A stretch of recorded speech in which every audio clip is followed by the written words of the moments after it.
Assalamualaikum, salam sejahtera. Saya Nazri Keha. Ini Agenda Wani. Malam ini kita akan memberikan sedikit analisis berikutan pencerobohan terbaru rejim Zionis Israel ke atas umat Islam ketika mereka sedang beribadah di bulan Ramadan sejak Jumaat lalu di Masjidil Al-Aqsa, sebuah masjid yang paling suci bagi umat Islam di bulan yang paling mulia bagi umat Islam.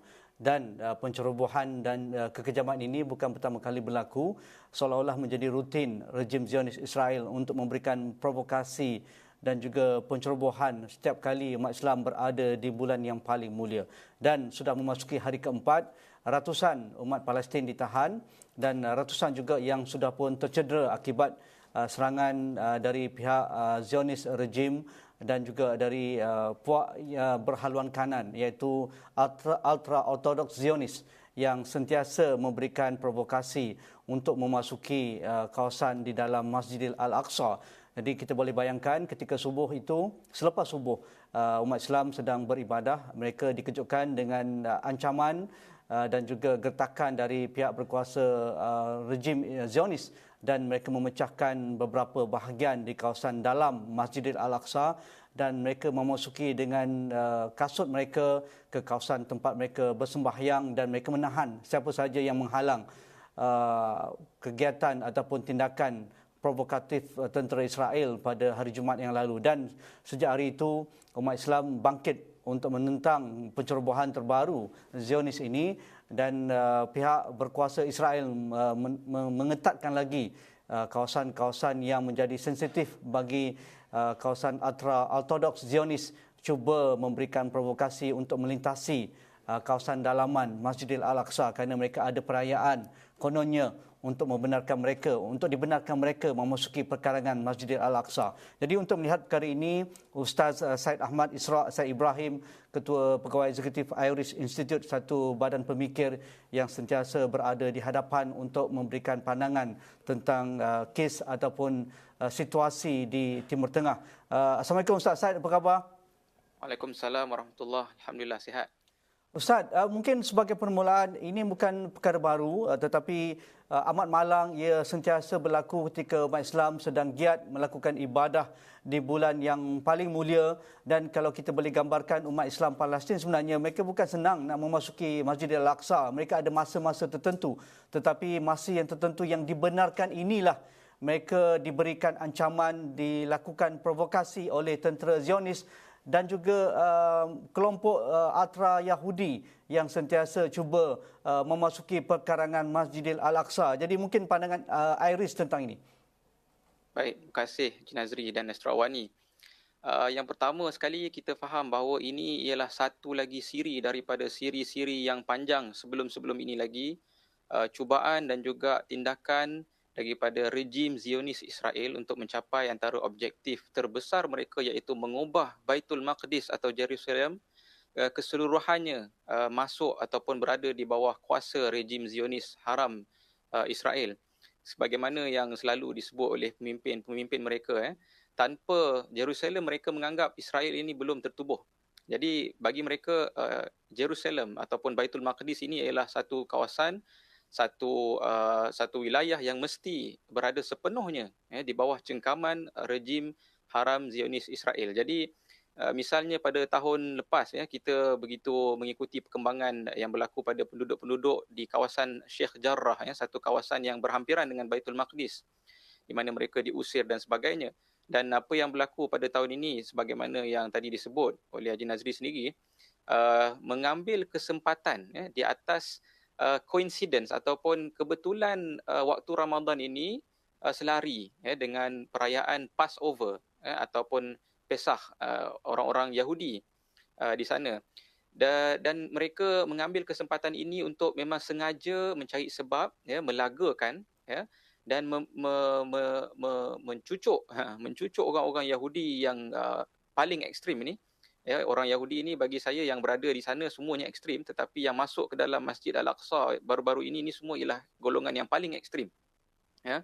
Mereka memprovok, maknanya tentera memberi laluan untuk mereka masuk, dan dengan ini memberi ruang banyak untuk tentera melaksanakan objektif-objektif lain, iaitu apa dia? Sebenarnya ingin mengubah status quo Baitul Maqdis status quo Masjid Al-Aqsa supaya tidak lagi berada di bawah naungan dan berada di bawah penjagaan orang-orang Islam. Jadi itu objektif utama yang mereka ingin capai melalui apa yang sedang berlaku ini. Dan antara objektif lain yang mereka inginkan apabila berlakunya pencerobohan-pencerobohan pada hari-hari yang baru-baru ini ialah sebenarnya mereka nak mengubah demografi, ya, nak mengusir keluar penduduk-penduduk Islam sepenuhnya daripada kawasan Baitul Maqdis. Ya, walaupun setelah pun PBB dulu menyatakan bahawa kita akan bahagikan Baitul Maqdis ini supaya semua bangsa, semua agama ni boleh duduk dengan aman, tetapi rejim Zionis sebenarnya tidak pernah menghormati apalagi menuruti apa yang telah diputuskan itu. Kan, jadi mereka ingin mengubah demografi dan populasi Baitul Maqdis supaya sepenuhnya bebas, sepenuhnya tidak ada langsung orang-orang Islam yang merupakan penduduk asal yang berhak yang memang mendiami tanah itu sejak turun-temurun. Jadi bagaimana cara mereka ingin mengusir itu? Yang pertama macam yang sedang berlaku sekarang ialah menyusahkan dan menakut-nakutkan orang Islam untuk masuk ke dalam Masjid Al-Aqsa dan mempertahankan Masjid Al-Aqsa. Dan mereka juga menangkap dan menggunakan peluang ini apabila mereka masuk ke dalam Masjid Al-Aqsa, bila tentera masuk, apabila tentera menodai kesuciannya, apabila penceroboh-penceroboh Israel, penceroboh-penceroboh daripada pendatang haram Yahudi ini masuk dan melakukan banyak benda yang sebenarnya menodai kesucian Masjid Al-Aqsa. Misalnya mereka masuk beramai-ramai dan membuat korban binatang di kawasan-kawasan yang tidak sepatutnya dibuat korban. Di dalam perkarangan Masjid Al-Aqsa itu sendiri, menodai kesuciannya. Apabila berlaku begitu, sudah tentu generasi muda yang mampu untuk menghalang dan mengekang dan melawan tindakan-tindakan ini akan melakukan apa yang sepatutnya dilakukan untuk mempertahankan kesucian Masjid Al-Aqsa. Dan ini dijadikan sebab ataupun justification oleh tentera Zionis Israel untuk menangkap dan memukul dan bahkan kalau boleh mereka nak membunuh generasi-generasi muda yang mempunyai kemampuan untuk menentang tindakan rejim Zionis ini. Dan manakala orang-orang yang tua pula akan ditakut-takutkan supaya tidak lagi datang ke Masjid Al-Aqsa. Jadi sebenarnya siri-siri tekanan, siri-siri penangkapan, siri-siri pengusiran, siri-siri pembunuhan ini ialah siri yang sedang berlaku, di mana peristiwa yang sedang kita lihat beberapa hari ini ialah sebahagian daripada siri-siri tersebut untuk mencapai objektif utama sebagaimana saya sebut tadi, mengubah sepenuhnya Baitul Maqdis menjadi di bawah naungan ataupun kekuasaan rejim Zionis sepenuhnya, dan dengan itu mereka boleh merobohkan masjid-masjid yang ada di dalam Baitul Maqdis ini dan menggantikannya dengan tempel ataupun haikal binaan-binaan rumah-rumah ibadat orang Yahudi itu sendiri. Itu ialah sebenarnya final objektif yang mereka inginkan daripada segala yang sedang berlaku ini. Tuan Syed, kalau kita boleh faham apa sebenarnya yang berlaku pada hari Jumaat yang lalu, pada hari pertama provokasi dan juga serangan ini bermula, kerana kita tahu kawasan perkarangan Masjidil Al-Aqsa ini satu kompleks yang sensitif, yang suci bagi semua agama. Yang besarnya adalah umat Islam, Masjid Al-Aqsa sendiri. Kita tahu juga penganut Kristian ada sudut, ada ruang mereka beribadat kerana kawasan tertentu dibenarkan merupakan kawasan paling suci bagi agama Kristen, dan juga di sebelah tebing ataupun di sebelah Western Wall merupakan kawasan suci bagi orang Yahudi. Jadi kebetulan berlaku pada bulan yang paling mulia umat Islam, iaitu bulan Ramadan, dan pada hari Jumaat. Hari Jumaat hari yang dibenarkan ratusan ribu, puluhan ribu umat Islam Palestin dibenarkan oleh rejim untuk memasuki kawasan Gate Damaskus untuk memasuki Masjid Al-Aqsa. Dalam masa yang sama kita tahu orang Kristian juga ada perayaan besar untuk mereka raikan di kawasan kompleks ini, dan Passover itulah yang dikatakan untuk menghalalkan mereka berarak di kawasan perkarangan yang tidak dibenarkan selama ini, tetapi mereka cuba berdamping ataupun menggunakan alasan keselamatan bersama pasukan keselamatan Zionis untuk memasuki perkarangan Masjid Al-Aqsa. Mungkin boleh Tuan Syed jelaskan apa sebenarnya yang berlaku pada Jumaat lalu dan rentetan sehingga hari ini?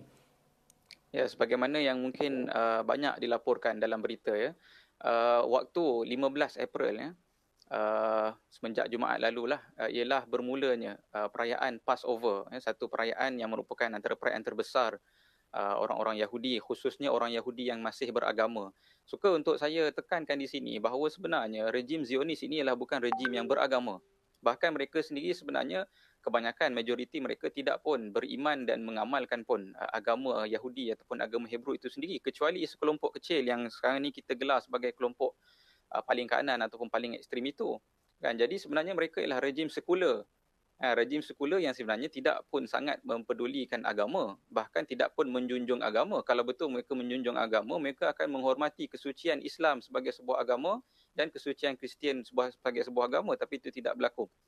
Jadi mereka sebenarnya mengambil kesempatan ini apabila berlaku perayaan besar ini, dan bagi kita orang Islam juga berlaku satu sambutan besar, sambutan bulan Ramadan, dan khususnya pada hari Jumaat. Kita tahu orang Islam akan berhimpun untuk solat Jumaat, dan tak lama lagi akan masuk pula 10 akhir. Jadi menjadi tradisi orang-orang Islam di Baitul Maqdis untuk beriktikaf dan mengimarahkan Baitul Maqdis sepanjang 10 akhir ini. Bahkan sekarang ni pun setiap petang akan ramai-ramai datang untuk melakukan iftar jama'i, buka puasa beramai-ramai, menghidupkan Masjidil Aqsa dengan ibadah-ibadah.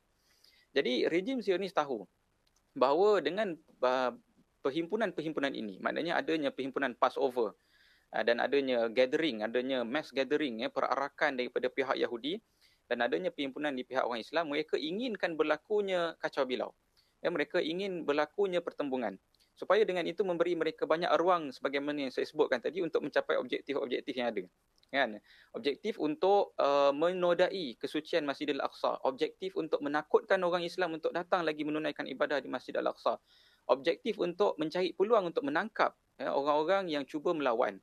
Yang mana mereka ini sebenarnya orang-orang yang tidak bersalah, bahkan kebanyakannya mungkin bukanlah orang muda sangat. Kita tengok dalam potongan-potongan video yang viral, kebanyakannya ialah pakcik-pakcik, tuan-tuan haji, maknanya orang-orang tua yang gigih beriktikaf di situ. Mereka ini cuba mempertahankan kesucian Masjid Al-Aqsa, tapi mereka itu akhirnya ditangkap. Jadi, dan perkara ini dijangka akan berlaku sehingga mungkin hujung minggu ini.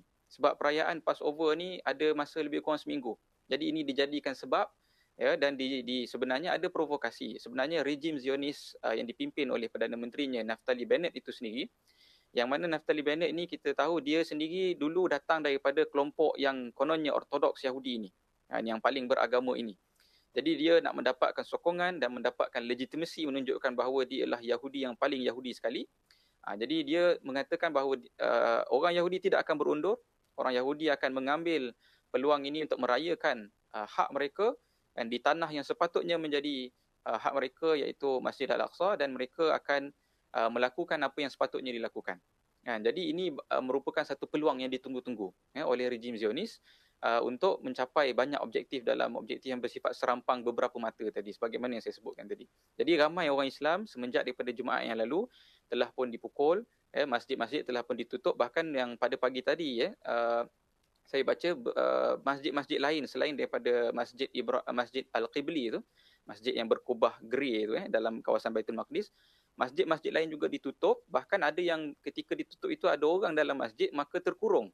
Sehingga mereka ini terpaksa menggunakan pembesar suara untuk melaung seruan kepada seluruh penduduk-penduduk Islam untuk datang membantu mereka dan mencegah daripada penceroboh-penceroboh Zionis Israel ini menodai dan merosakkan. Sebenarnya mereka datang untuk merosakkan masjid-masjid yang ada di dalam pekarangan Baitul Maqdis. Dan alhamdulillah semalam kita tengok disebabkan adanya tentangan, disebabkan adanya kebangkitan daripada penduduk-penduduk Islam di Baitul Maqdis, tentera Zionis Israel berundur sekejap. Tetapi hari ini kita tengok dia masuk semula dan berlaku semula apa yang berlaku sebagaimana yang berlaku pada hari Jumaat yang lalu.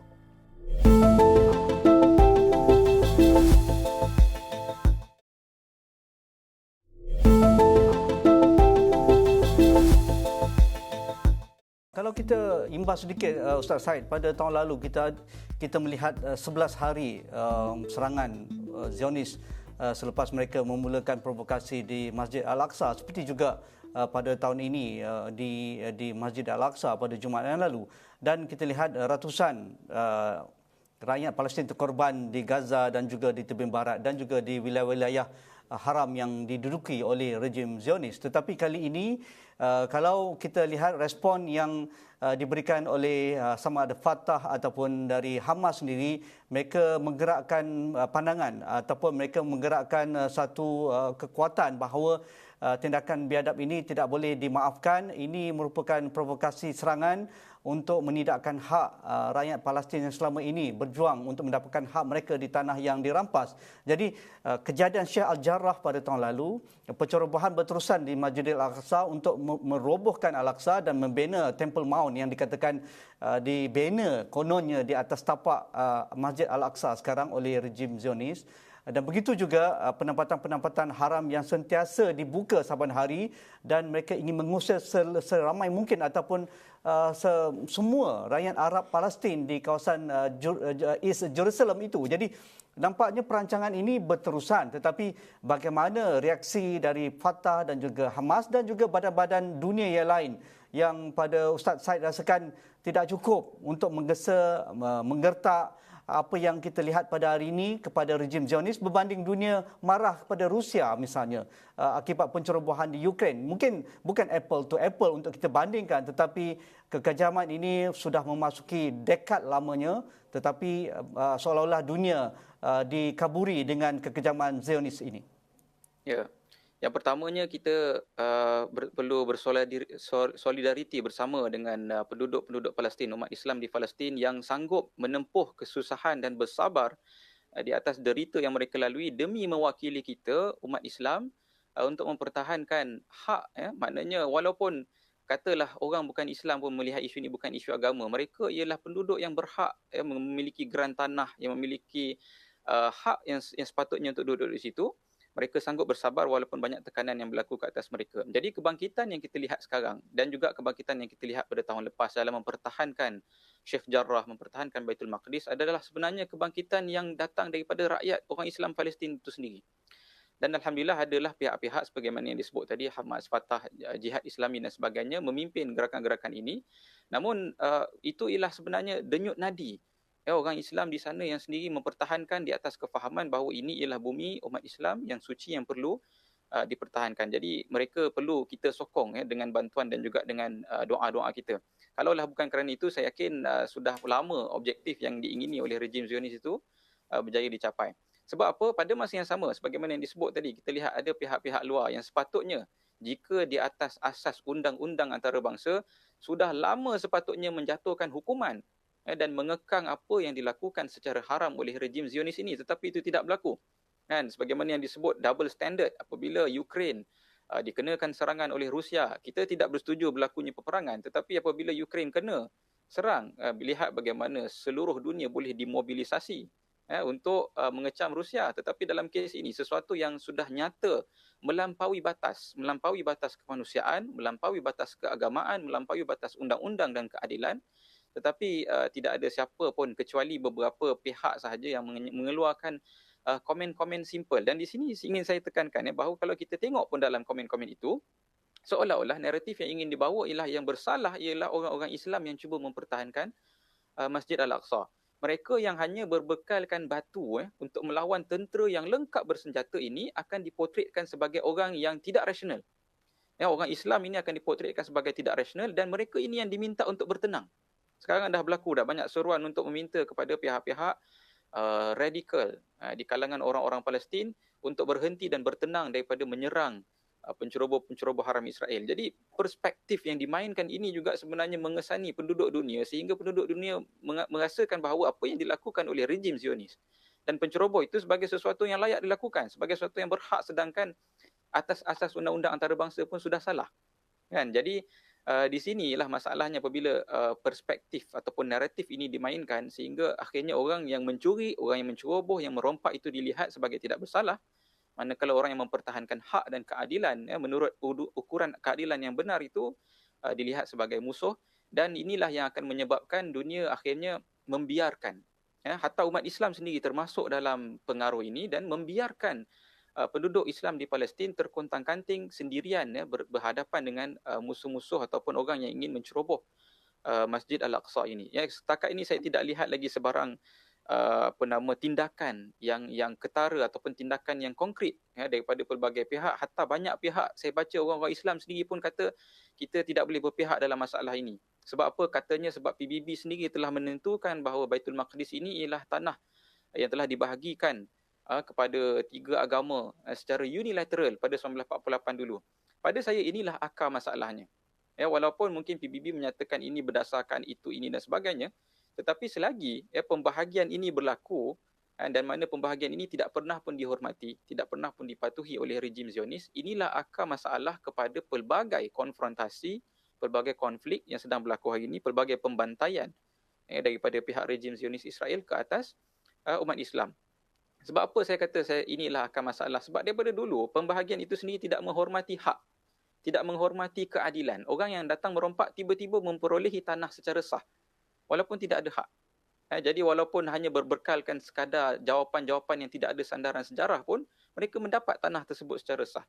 Jadi selagi mana akar masalah ini, iaitu pembahagian tanah oleh PBB ini kekal di atas Baitul Maqdis dan hanya sekadar seruan-seruan untuk restrain, bertahan dan tidak ada hukuman pun apabila orang tidak menghormati pembahagian ini, maka saya yakin peristiwa dan konflik pembantaian ini akan kekal berlaku dan mangsa yang konsisten daripada dulu sehingga ini ialah umat Islam yang cuba hanya sekadar ingin mempertahankan hak umat Islam di sana sehingga hari ini berlaku begitu. Adakah ini ingin kita lihat bahawa pencerobohan ini dan menimbulkan provokasi akan menimbulkan kebangkitan ataupun intifada dalam bulan Ramadan ini, Tuan Syed? Ya, saya rasa sekiranya rejim Zionis kekal mengadakan provokasi dan serangan-serangan yang ada pada hari ini dan penceroboh-penceroboh haram Israel juga menambah lagi tindakan-tindakan yang tidak sepatutnya, tidak mustahil. Bahkan sekarang ini pun kalau kita lihat dalam berita dilaporkan banyak cubaan ataupun banyak respon dan reaksi daripada orang-orang Palestin sendiri untuk menyedarkan orang Palestin yang lain. Sebab saya yakin di sana pun sebenarnya berlaku satu konflik juga. Ada sebahagian orang-orang Arab Palestin yang sudah tidak mahu ambil kisah dengan isu yang berlaku di sana kerana telah pun takut dengan rejim Zionis Israel ataupun mungkin telah dibeli, telah mengkhianati orang Islam sendiri kerana telah dibeli oleh rejim Zionis Israel. Jadi tanpa intifadah ini, tanpa kebangkitan ini sebenarnya sangat berisiko untuk Baitul Maqdis itu seluruhnya jatuh ke dalam pengaruh ataupun kuasa rejim Zionis.